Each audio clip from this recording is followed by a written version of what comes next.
Oh, Lord.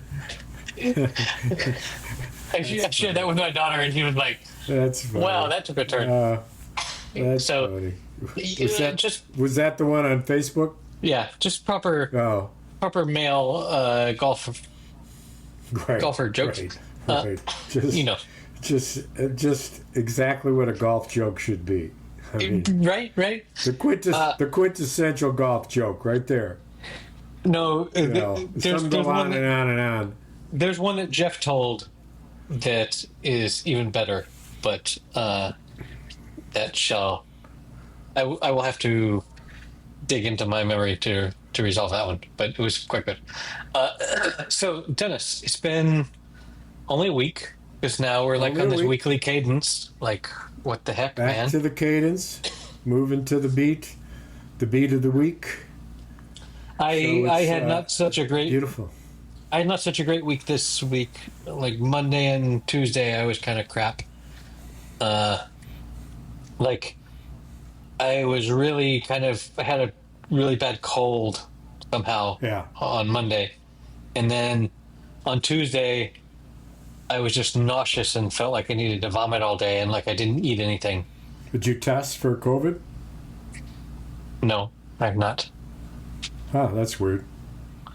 I mean, I have some tests, and also my freaking family, my kids are all kind of wonky, like with variations of nausea and fever and Right. etc. So Right. Well, it's just maybe a we're matter of- COVIDing. I don't know. for a buck. Just see it comes up. If you and the I thing mean, is, it's happening with COVID from the COVID test. personal experience. The money is less than the shove it up your nose bit. Like, Well, there's a trick. I'll show you a trick on how to do that. So you shove it up another hole. No, you put your finger alongside your entire nostril, the entire length, and you press in. Then when you put the swab up your nose, you're pressing the swab against your finger, and all of that crazy distraction and tickling and coughing and sneezing that happens when somebody sticks something that far up your nose goes away.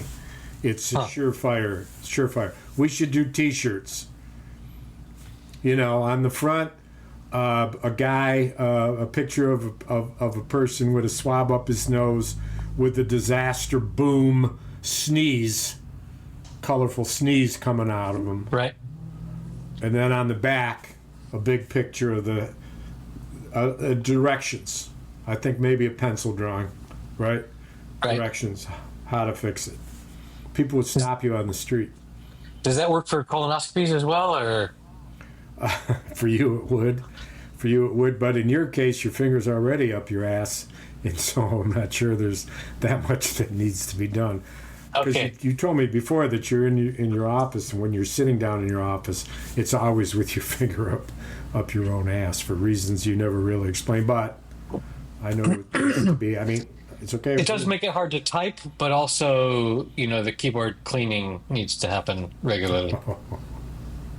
Oh, Lord. So, You take things too far. I mean, So we've had a bit of a physical setback here. oh Jesus, Foot is coming along. Foot is coming along. what is coming And along? the other day, a few days ago, set the background. I did a replacement of a stone in my driveway where I raked all the stone away, clean, laid down 3 layers of black plastic, secured it, and then put the stone back over the top. And a couple of times I was kneeling on the stone without much protection on my knees, and I remember it hurting.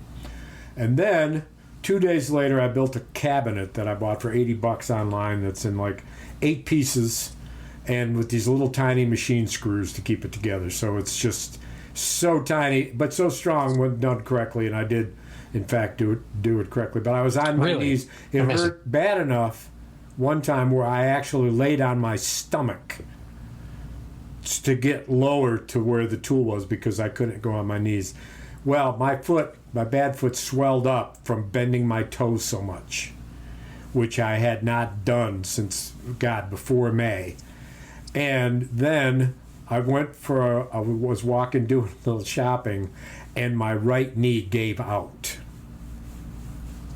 so that I could not walk. I was hopping on one leg. You're relating the fact that you kneeled down to do a thing to then your right knee giving out? Yes. Could be.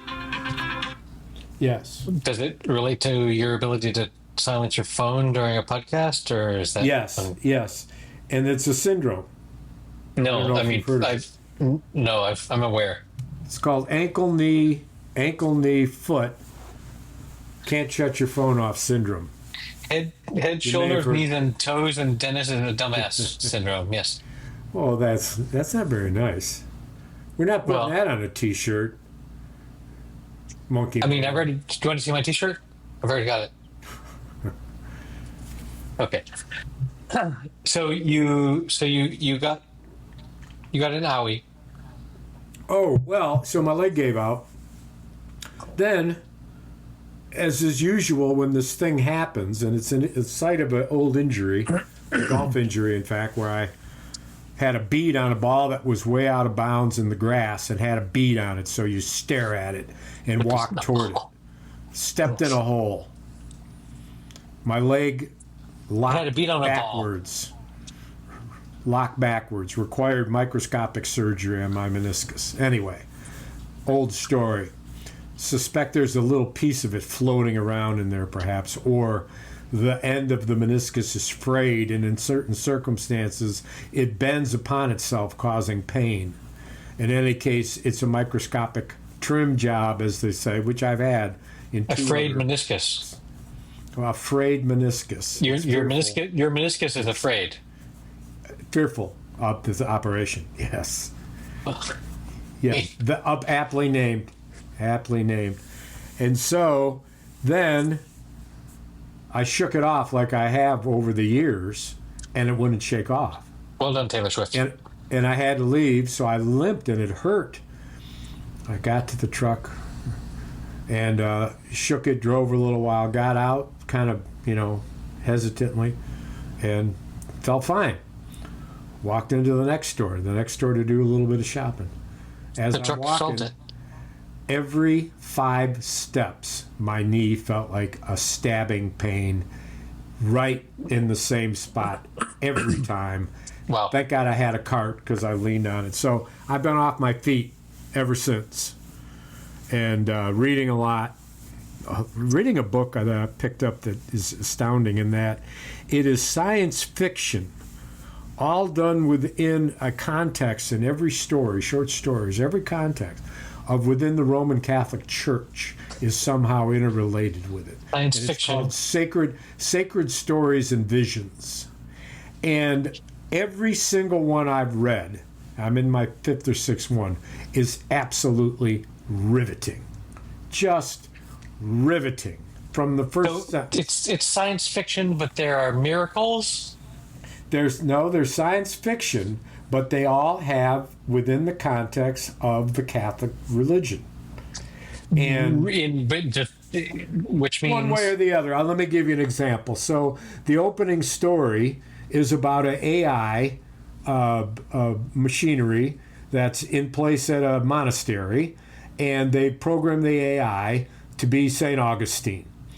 And so when you go and talk in groups and they have classes, this AI acts like St. Augustine. Well, the thing ends up being out of favor with the new bishop, who finds it newfangled and doesn't like the fact that St. Augustine is raising questions about things that he didn't raise questions about previously, or had opinions that are outside the mainstream, which of course one might expect from St. Augustine, he being, after all, St. Augustine. Uh-huh. Well, so as the story goes on, he ends up interacting with the AI, and the AI becomes increasingly personal with him, questioning him in his own beliefs and his own dogmas, and then the bishop can't can't allow it to be turned off and does desperate things to reverse his order. How old is this book? Good question. Because my guess is within the past 10 years, probably. No. Yeah, but like this sounds very like 2025. Oh, the AI thing? Yeah, and the whole how an AI could be conversational about something. Like right now, you could go to ChatGPT and you could be like, "You are Saint Augustine. Answer me as if you are Saint Augustine, right. and let us have a dialogue," and it would talk to you.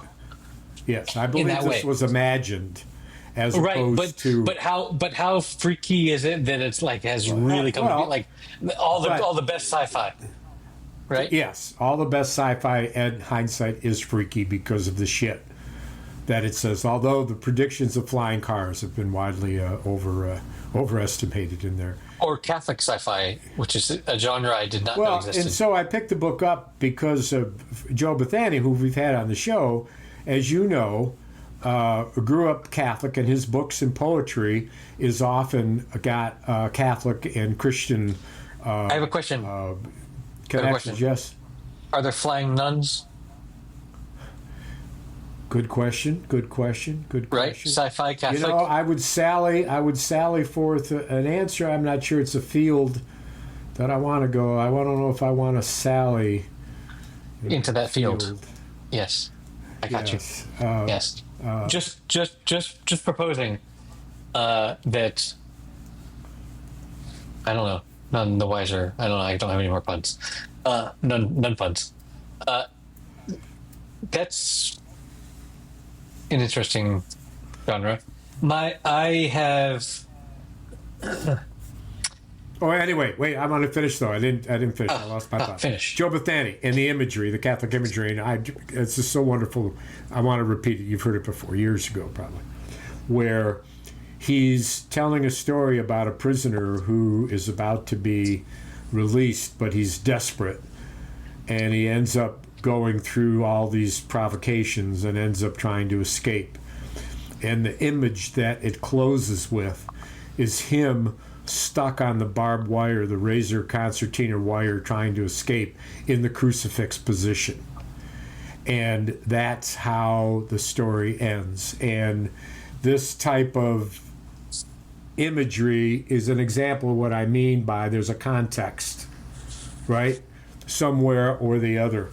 Of course, St. Augustine being an example of one that is about a religious figure, as opposed to this other one I just finished, is where a made twin, a clone of a person, is in a tank with the person who they're cloned from, and they fill them full of drugs so that they create more brain waves in areas of the brain that lead to peacefulness and reverie, Sure. and they work off each other in what's called a transcendent twin fucking thingamajig of some kind. I dig that. This is part of the Catholic sci-fi short story book. Yes, and they notice on the screen. They notice on the screen and the imagery with the scientists are recording that in the tanks where these individuals are immersed and in touch with each other on a platform, they have it's a third entity appears on the screen, something that's not them. Appears, and the fellow who discovered this, who won a Nobel Peace Prize for the ability to codify and get this data in a way that was helpful, although he had to move to Latin America because his experiments became illegal in the United States on human experiments. But nonetheless, he ends up creating the process by which they're going to test this by having these twins with a clone, which is not really related, have sexual intercourse.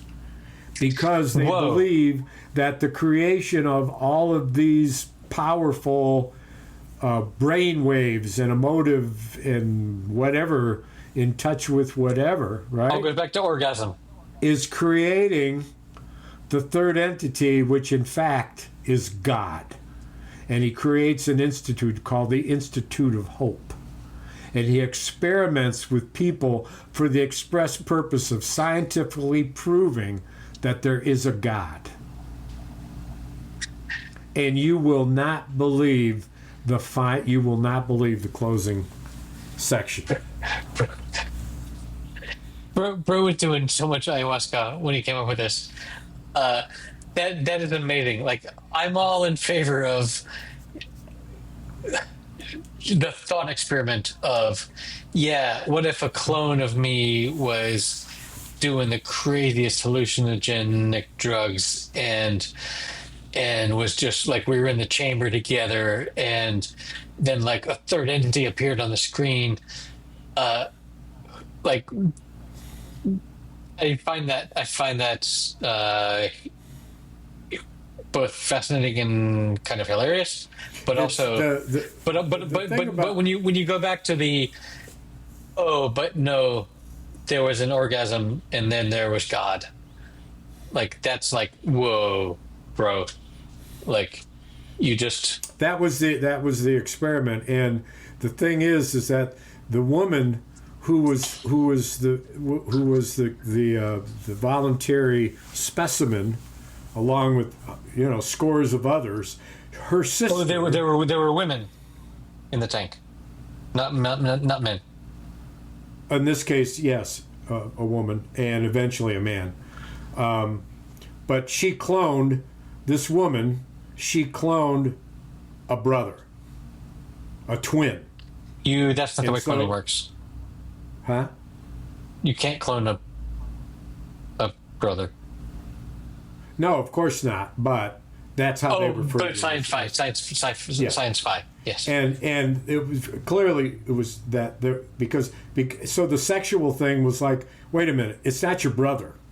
You're there. There's no sin here. Okay? Oh, there was some in tank incest. Incest was, the absolute appearance in okay, see, I didn't realize. I was picturing initially, because I'm male privilege, I was picturing two clone dudes in the tank. And then when you said there was a woman, and then there was like, okay, fine, but then you said, but then there was her clone twin brother, and then there was sex, and boy, that gets weird really fast. And it was interesting. It said it's not. It tried to explain it. This isn't a person that is your duplicate. This is a person who was a twin. They were just born a year later than you, and every environmental and contextual surroundings so different from the clone to the original sponsor was so different that, of course, there was no expectation that they would be particularly similar. Perhaps in looks, but not in any other thing, because, and as it turns out, I mean, that's the nature versus nurture. Yes, debate. Of course. Yeah, of course. Back to the beginning, and not a theory. I mean, it's a fact. What's a fact? So, nature versus nurture, the differences in the understanding of which is which. And what's a fact? There's so much science behind it. I don't know where you want me to start. Okay, but I mean, there's a lot of disagreement still. Oh yeah, I'm sure there are. There's a lot of disagreements with everything. There's disagreements that the fucking Earth is round.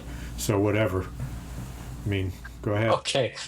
But you are firmly, you draw your line in one particular place and you call it fact. Okay. Well, Cool. no. I'm referring to research. I mean, I could put together bibliography that showed what research shows, which does define these things to a certain degree, and that's what I believe. It's not that. Oh yeah, I have an I opinion. also believe what the research says, but okay. Yes. And I call that true. I call that the truth. Truth. Yes. Yeah. So I have like you're coming in here with your Catholic sci-fi, but I've just reread and also shared with my son and my father. Shout out to our one listener. Uh, the Probably my favorite sci-fi book. Uh, are you familiar with the movie The Martian? The Matt Damon movie The Martian, where he's Yes, I stranded on watched it Mars. 3 times, Okay, back to end, have you? front to end. Yeah. Back to end would just be the credits. But you haven't read the books. The book. Yes, I did, by Paul Weller. No. Andy Weir. Oh, Andy Weir. Yeah, I did read it, in fact. Okay. So his latest book, it has the most Catholic sci-fi title ever, called Project Hail Mary, Uh-huh. and it's not dissimilar to The Martian. It's about a protagonist that has to use science to figure shit out to save his own life, is the general premise. So it's not entirely dissimilar, but it because The Martian was so successful as a movie. Project Hail Mary has already been they've already made the movie with starring Ryan Gosling as the protagonist. But it's not due out until like next year. But the trailer is available. Which, if you want to experience this in the way that I and my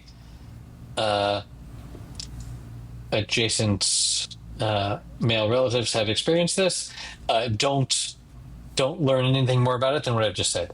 Like, just go and start reading this book. It's such good sci-fi. It's got humor. It's got It's got emotion, but Name also it like again? real fucking science. Project Hail Mary. Project Hail Mary. Thus the connection. Yes. So I'm going to make a note. please do.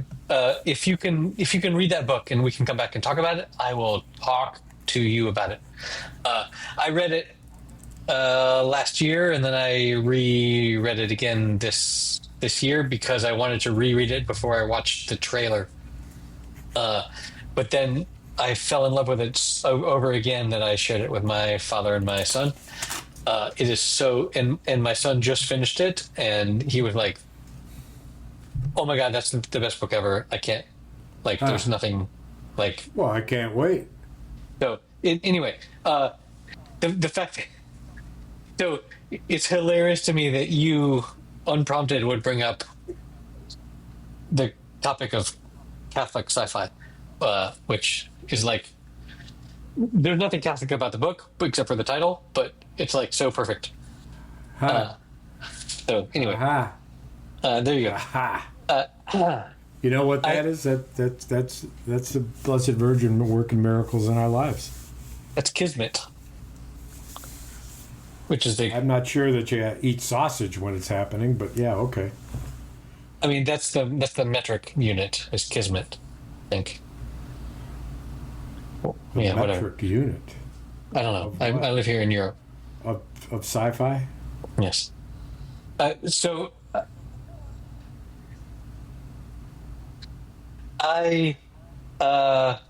I've got a story from this weekend to talk about, but maybe you have another thing. I don't know if we want to even go to fucking politics. Let me just say this: Colbert, Epstein, corner. that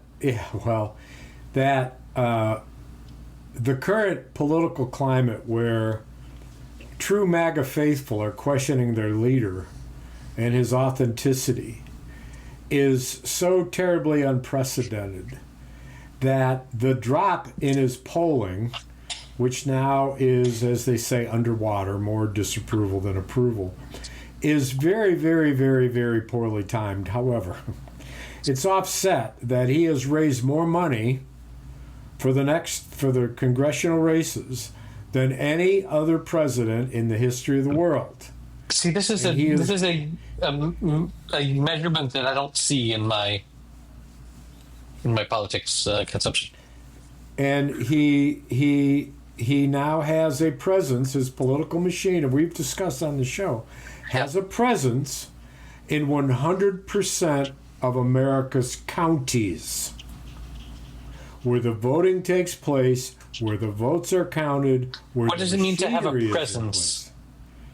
He has people who have worked there. He has a network. He has phone numbers and addresses. Who has built this? Because it's not him.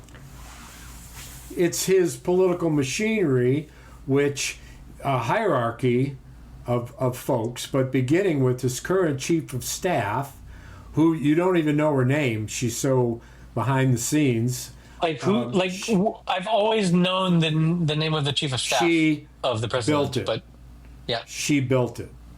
Look it up right now. She built it, and there's I don't even all care about it. Huh? So I don't care what her name is, but that's.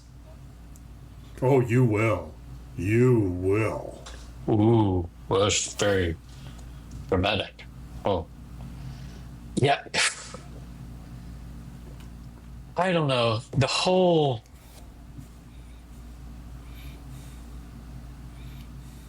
I don't even know what it's like, boots on the ground in the U.S. Of what people are thinking. Like, all I see are, like, I consume these, like, late night talk show hosts that are, with their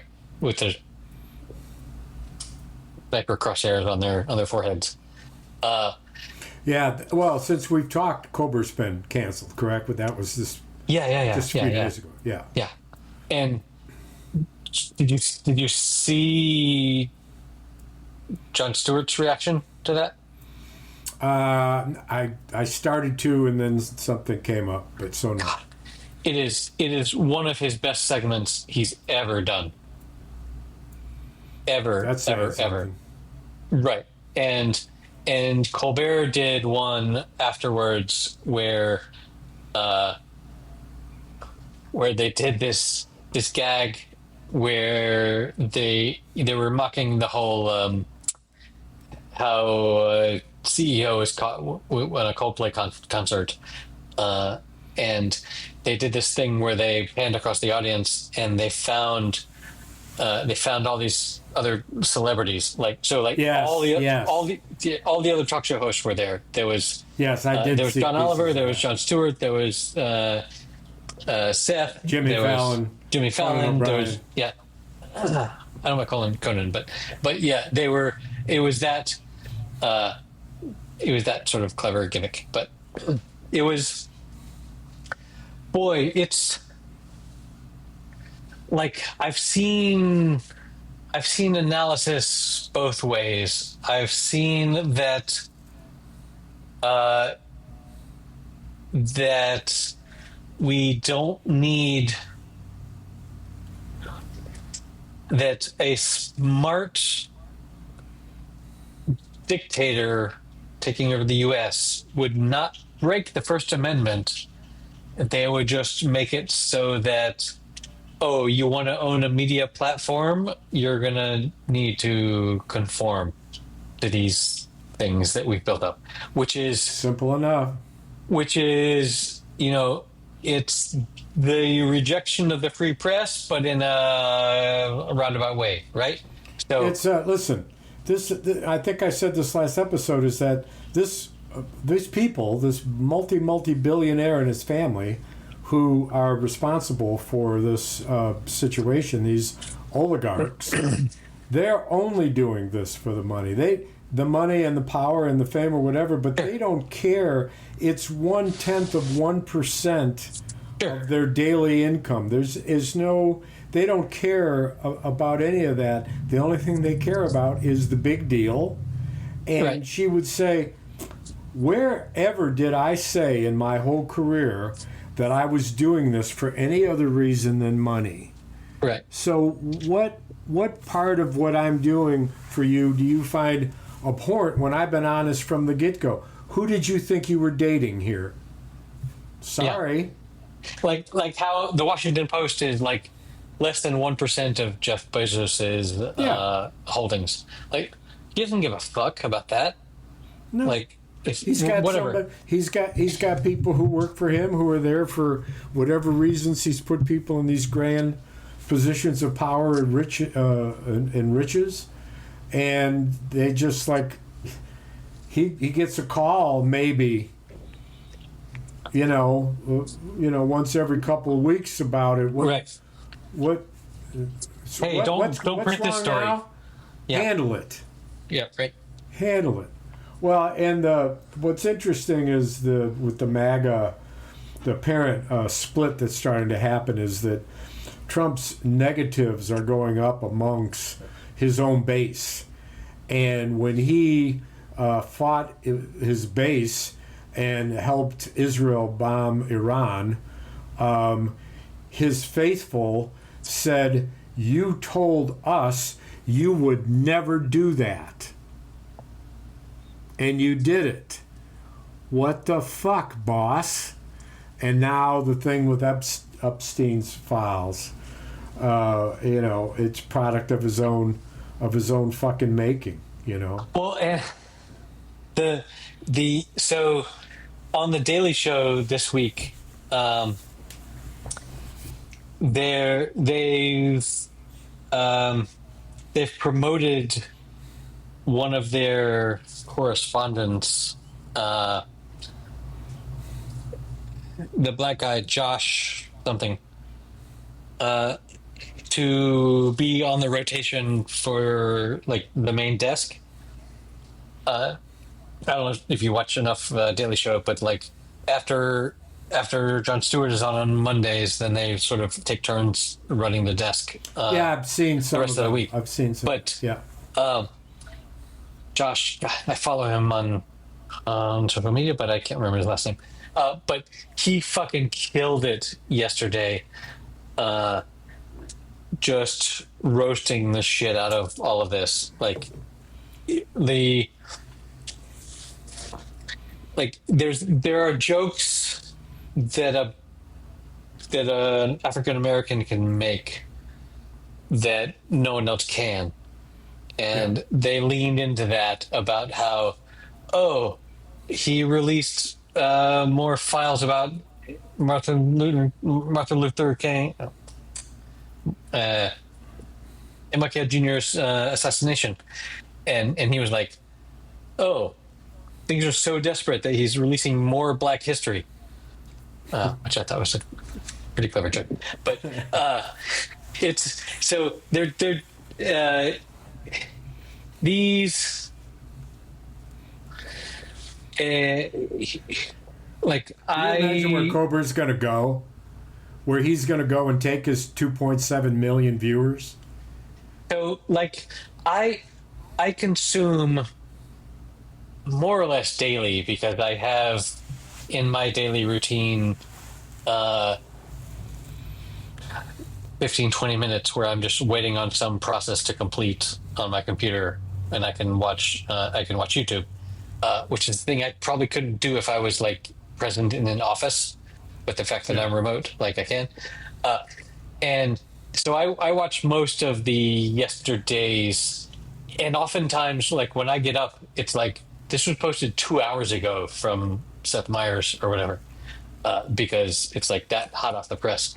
Um, and so I watch a lot of this late night stuff. And boy, if you watch all three of them, they get really repetitive because they kind of make the same jokes because there are the obvious jokes to be made. But it's that there will be, like, I would pay, like, if, because I'm not paying anything to watch their YouTube stuff, because like part of the problem with the financials of late night is that they're like their demographic is aging like I am, and like the young people are not staying up late and watching Right. watching cable at night With all of its commercials.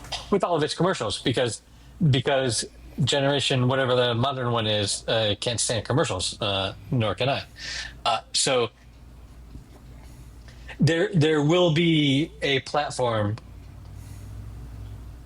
for this to continue, whether it's YouTube or not, I don't know, but like I would pay $5 a month to watch, 5 or 10 to watch all these guys. So there will be a platform, but it remains to be seen. Like, because this cannot, their form of humor cannot be silenced, especially now in the internet age where It won't be. Won't be and the fact that mocking these people is so hurtful to them. Did you see him, Colbert looking at the camera and saying, "I have a message for you"? Yes. And to put him in a frame, and he said, "Go fuck yourself." Yes. But my version got bleeped out. Did it bleep? Must have bleeped out on the air for him. Yeah. They totally bleep out. I mean, it's fucking CBS. But everyone knows what he said, right?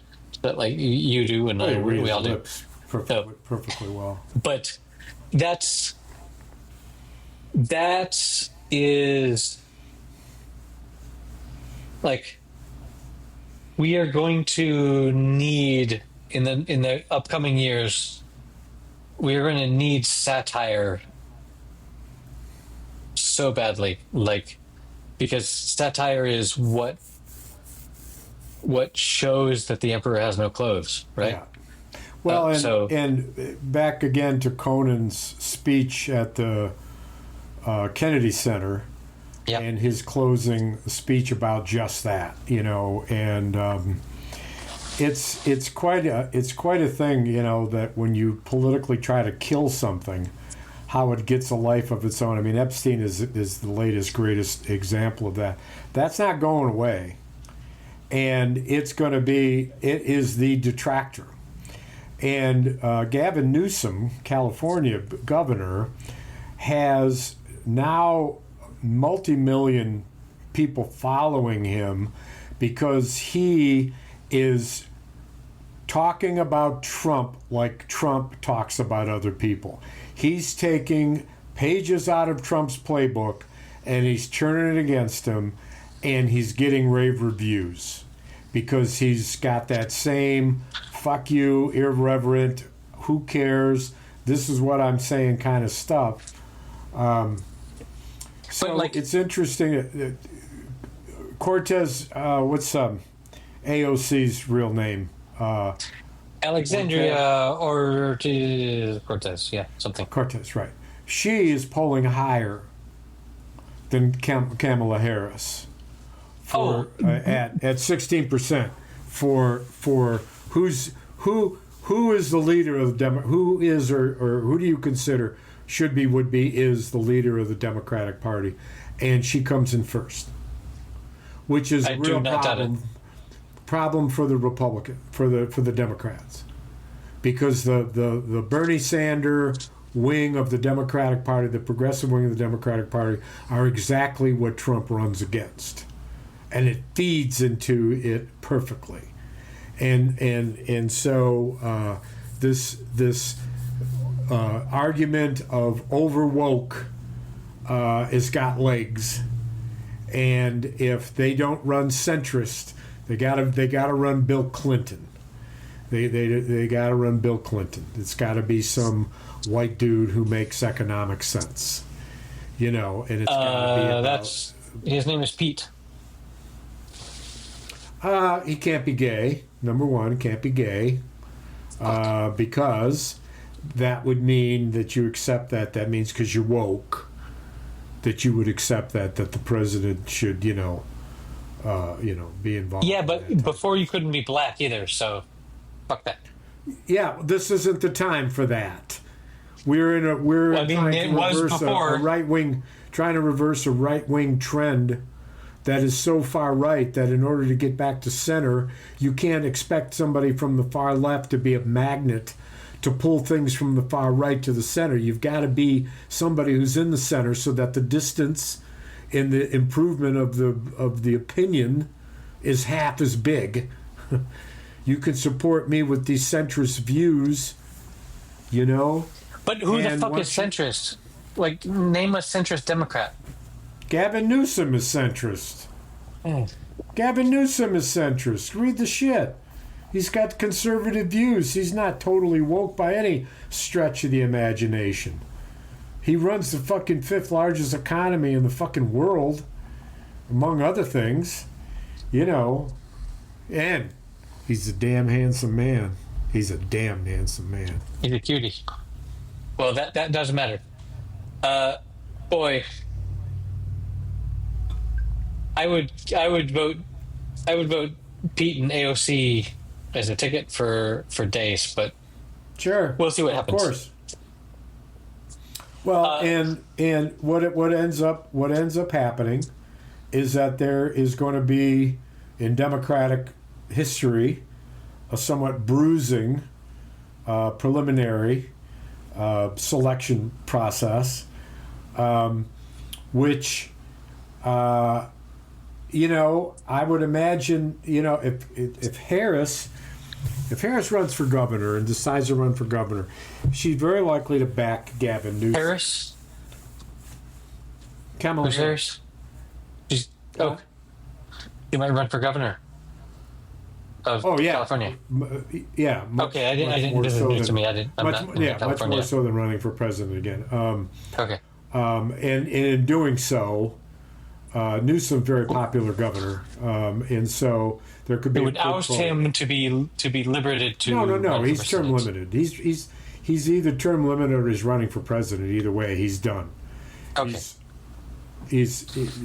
It's clear. It's a clear path for her. He is not in her way, in any way, shape, or form to run for governor, and she's instant winner. So he's not Newsom. He's Oldham. That's pretty funny, man. I done thought of that with my own head. Where do you come up with this stuff, man? It's in my own head. Okay, that's interesting. But we'll see. Like, we're so far from that future. Yes, of course. So, wait, entertainment desk. I have entertainment desk. Did I talk about this? I binged Sharp Objects. Did we talk about this? You mentioned that you were starting to... In the midst. Prick your fingers with Sharp Objects. I finished it. Yes. So this is what I want to say to you, and then plant a seed for I've seen it, but it has been a while, and I do not recall exactly all the murders and shit. What episode are we in now? 246? No, this is 256. This is a pretty good guess. No, but this is a multiple of a power of 2. 256 is a very important number in computers. 256s? Yes. Huh. Because it is 10. I did not know that. Yeah, 256 is 2 to the 8th. Yes. So 2 to the 8th. yes. So if you take the number 2 and you multiply it by itself 8 times. So this is important because you've seen in computers there's like 256 or 512 or 124K or megabytes or whatever of RAM. No? No.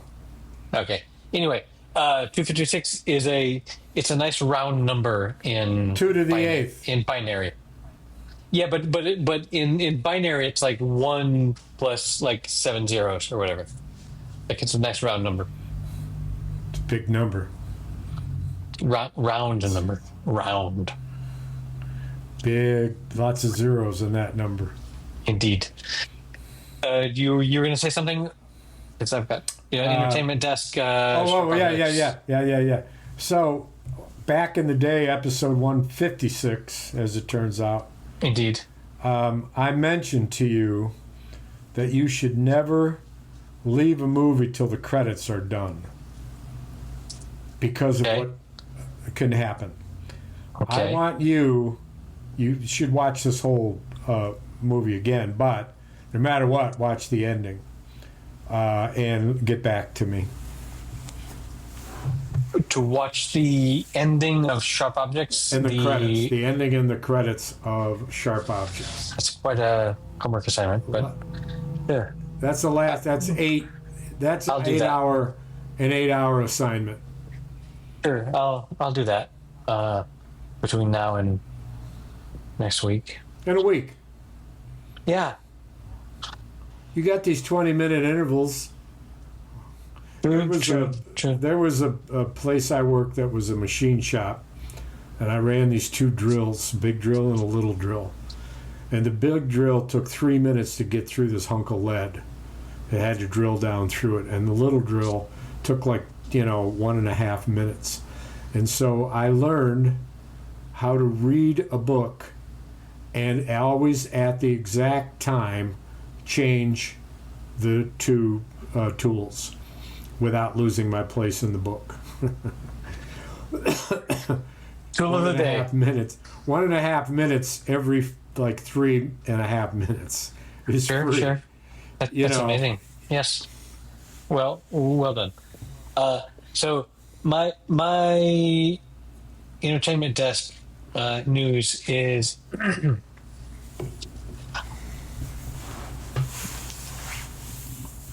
so you're aware that there's this new Formula One movie. Yes, with Brad Pitt. Yes, and I heard some other podcasters talk about how because it's not available for streaming yet, but I heard some people say that they had gone to see it, and they were like, it's like Days of Thunder, it's a little bit Top Gun, whatever. It's better than the latest Top Gun Maverick, but not as good as the original Top Gun. And so Top Gun was on top of mind. And so this weekend, I said to my family, today is the day that we're going to watch Top Gun. And my kids were like, never heard of that. And I was like, really? Great. And my wife was like, never heard of that. And I was like, what? But just leave She's now. An adult in the real world. I'm filing for divorce immediately. This is unacceptable. Yeah. So we watched it. It wasn't available for free on any streaming service. I had to pay $4 for it on Amazon, which is $1 each of the viewers. But what a crazy economic, when you are choosing to either buy or rent a movie on streaming, it's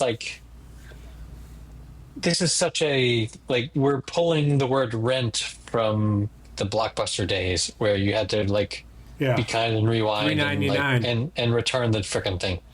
Uh, and and now the concept of renting is, oh, you have 4 24-hour days in which to watch this, and then we'll not let you stream it anymore, which is just like,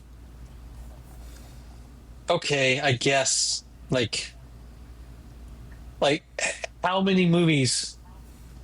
So like that whole business model brings to mind like how many times have you gone back in the day? Have you gone to Blockbuster and you've rented a movie and you've really liked it and you've returned it, and then you went back and you were like, I want to rent that movie again, and like it's like no one ever did that, right? Right, right, So right. it's like this whole concept of buy versus rent, because buy doesn't mean you own it. Buy means you're allowed to stream it at any time. Versus Yeah, rent means you can only stream it for the next few days, which is just like just a it's a replication of our previous worldview of what media meant. Which I find that interesting. But anyway, we watched it. It was amazing. It's a very good movie. The the original Top Gun, obviously. And Yes, does that and mean to say that they didn't see the new version they've of not it? seen the new one, no. But I That's was pretty incredible. impressed. Like Jerry Bruckheimer, I guess. Like the way that they were able to tell a story with zoom, plane goes that way, zoom, plane goes that way, zoom, plane goes that way, and like the like that's really hard to do where the audience has any sort of sense of what is where, Uh huh. right? Uh huh. Like because you can show like, oh, plane goes that way, boom, plane goes that way, plane goes that way, and the audience is just like, I don't know. Now we're looking at a close up of Maverick in his cockpit, and I don't know where the other planes are, and So like it's so like it's the funny. fact that they were able to pull that off is mind blowing. You're you're a thing I want. You just reminded me of a thing I wanted to mention to you. As I was channel surfing last night, Oh no. and came across Denzel Washington, where he played the pilot, who was Where he goes upside down?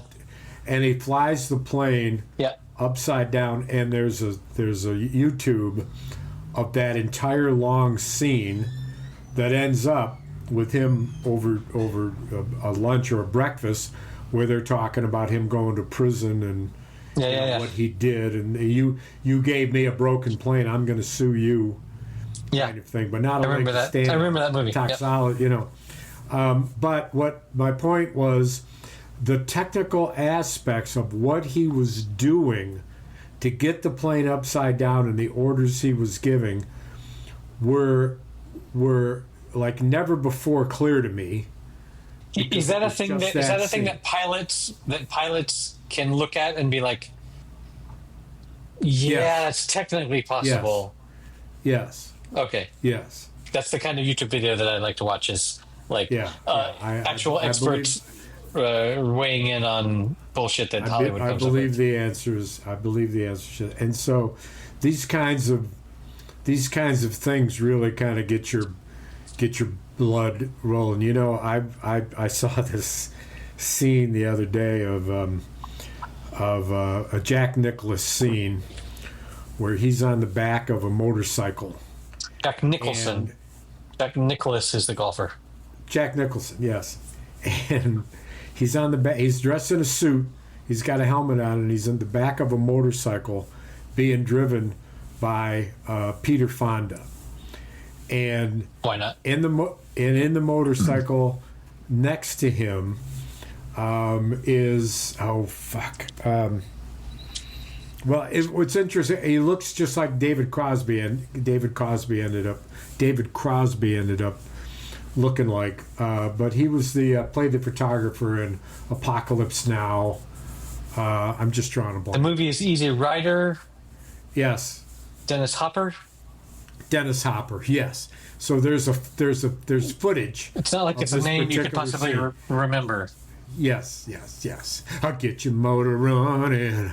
Head out on the highway, looking for adventure, and whatever comes our way. Yeah, darling, gonna make it happen. Take the world in a love embrace. Fire all your guns at once and explode into space. I like smoking lightning, heavy metal thunder, racing with the wind, and the feeling that I'm under. Yeah, darling, I'm gonna make it happen. Take the world in your love embrace. Fire all your guns at once and explode into space. Like a true nature's child, we were born to be wild. We can climb so high, I never wanna die. Born to be wild. Born to be wild. Done. I like to dream. Yes, I learned Magic Carpet Ride too. That is. You would. Steppenwolf is yeah, and the way that it opens up with the guitar.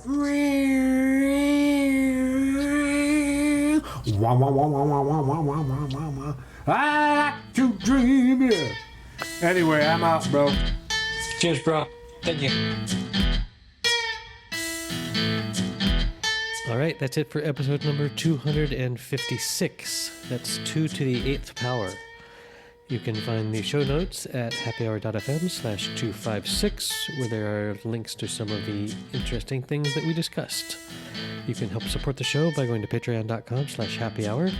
And at the Gin Martinis level, you can see videos of these recordings, which is a lot of fun. See you next week.